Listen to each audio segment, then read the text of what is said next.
Good morning, good afternoon, and good evening, class, whatever time of the day it is for you. So, today's video, we're going to talk about how the Constitution helped form our government. Okay, let's get started. Boom. So, review for this lesson, we got to remember that each state has elected representatives to represent them in the first Congress.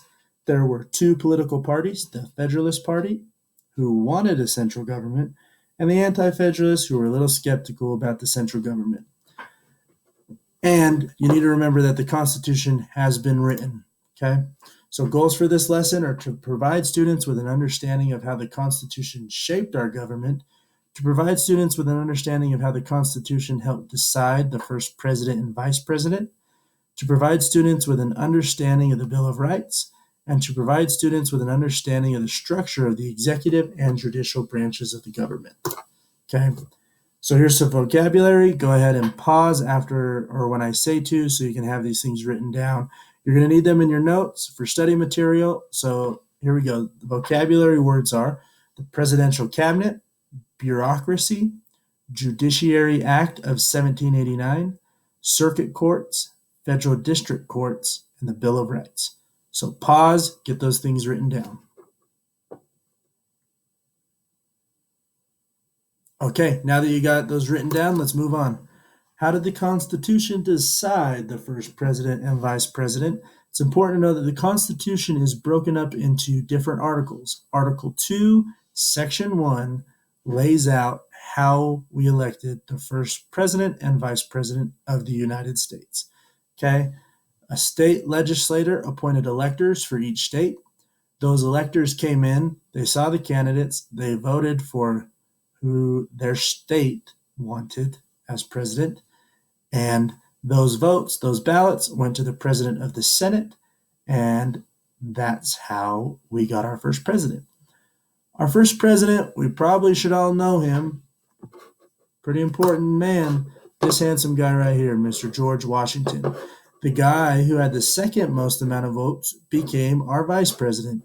And his name was, I'll give you a sec to guess it. You got it right? John Adams. Here we go.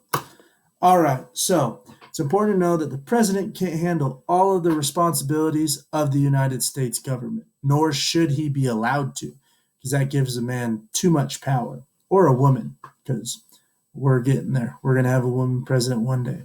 So, the presidential cabinet positions, these are positions that the president appointed to help him run the government. Here's the positions that he filled: Secretary of State, Secretary of War, Secretary of Treasury, and the Attorney General.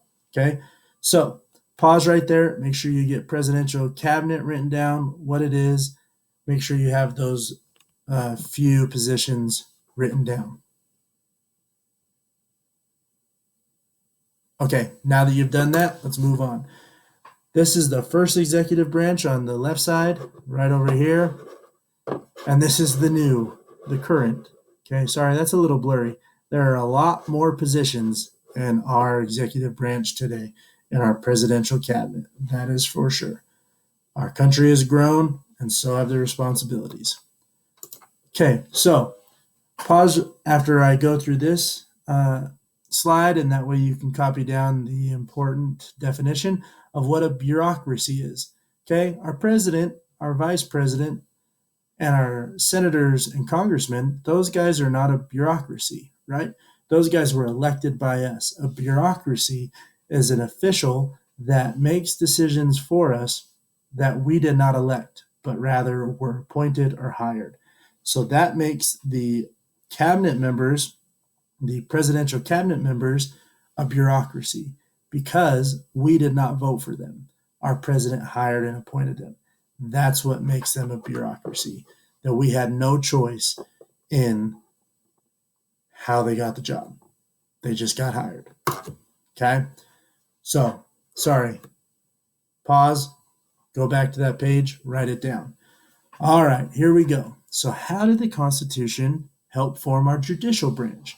This is Article 3 in the Constitution explains who will hold the judicial power. This quote's one of my favorites.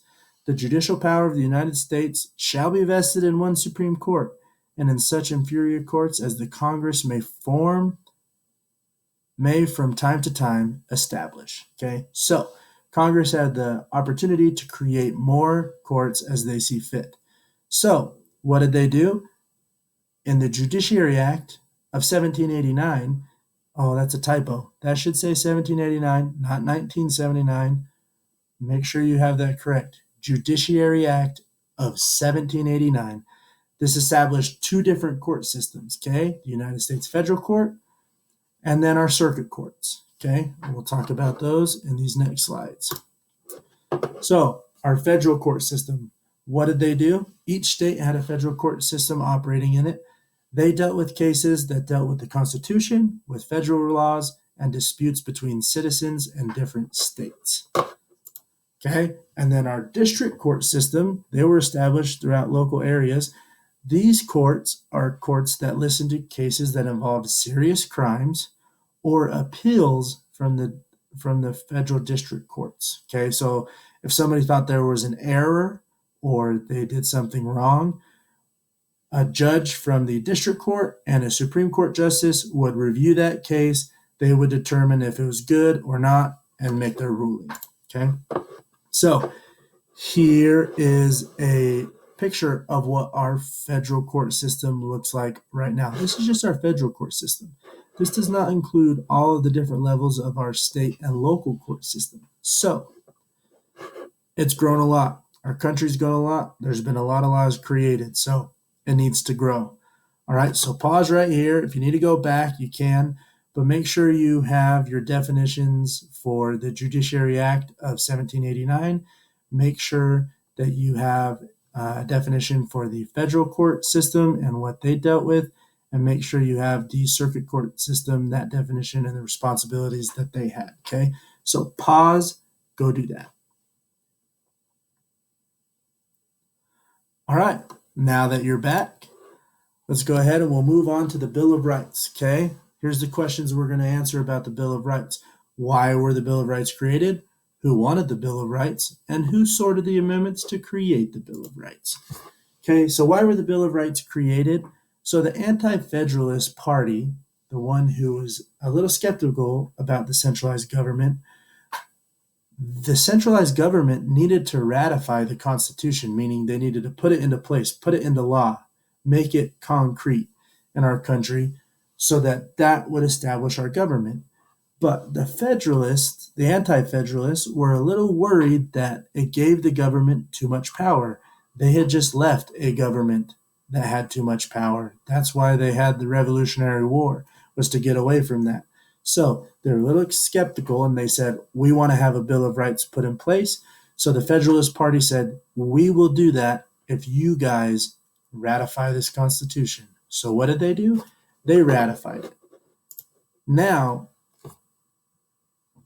we just went over this. Who wanted it? The Anti-Federalists wanted it. They were a little skeptical, and they wanted to make sure that our rights and individual freedoms were protected. So they did that. The Federalists promised they would do it. And during his inauguration speech, George Washington urged Congress to create the Bill of Rights.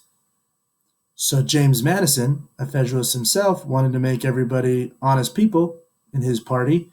And so he went through all of the different amendments that were submitted by Congress, over 200.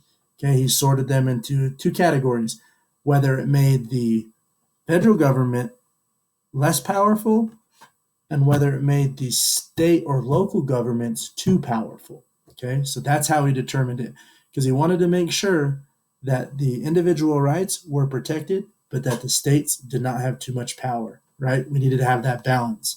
Because if one side of the spectrum has too many, it can lead to problems. And we know that. So, boom, that's the Bill of Rights in a nutshell. Go ahead, listen to this song. It's kind of fun. It'll give you a little upbeat. Hopefully it'll help you remember some of the different Bill of Rights. So the Bill of Rights are the first 10 amendments.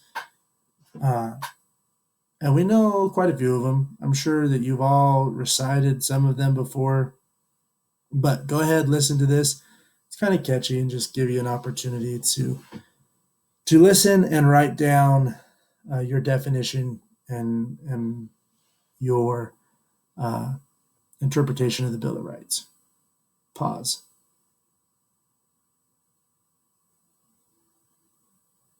All right, now that you're back, we're playing the video.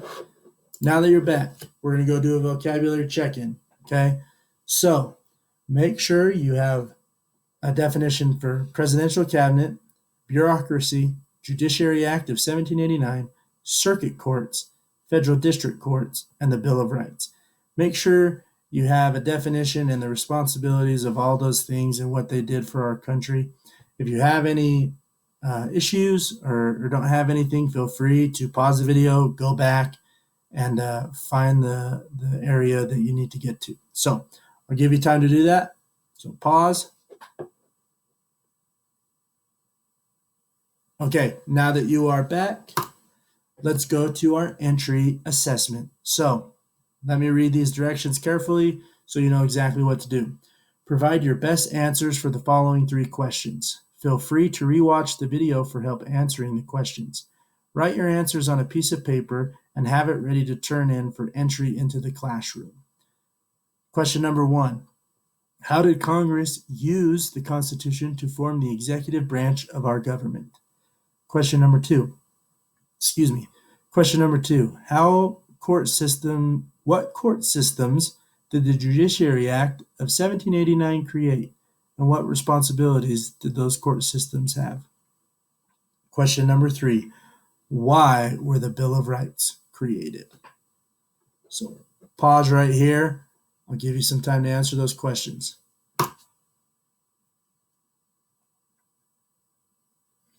All right, now that you are back, I want to thank you for watching this video, okay? So make sure you do this assignment for me, please. If you know your friends or classmates haven't done it yet, go ahead, remind them. It's important that you guys watch this just so you can participate in the activities that we're going to have in class. It'll be an awesome opportunity for you guys to show your understanding of the Constitution and how it helped form the government.